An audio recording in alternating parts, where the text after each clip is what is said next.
I was driving my car just now, and the Flintstones popped in my mind. I saw a meme a long time ago, but the way my brain works, it'll just dwell on crap. But, it was like, oh, those Flintstone vitamins I took kicking in. So, Detroit, right? Flint, Michigan. The Flintstones, Tarzan. What was that time period in American history? Well, you had a lot of post-war men, PTSD. They saw guys getting blown to bits. And that was when the growth of suburban America started. Because they were like, man, we got to get these guys married. We got to get them busy, or else we're going to, have a collective psychosis as a country.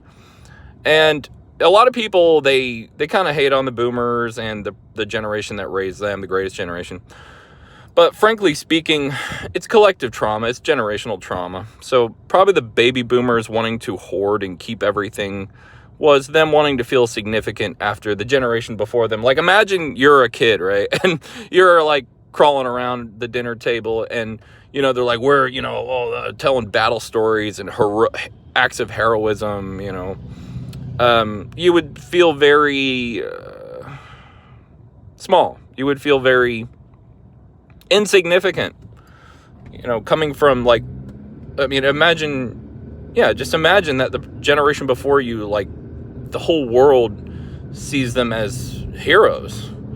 So you would want to hoard and keep what you have and say, this is mine, this is my identity, my home, the value of it, blah, blah, blah. So that's sort of the baby boomer mentality. It's generational trauma, but point being is, Tarzan and the Flintstones, those kinds of movies, even up until the 90s, that is the call of the wild. All right, Jack London.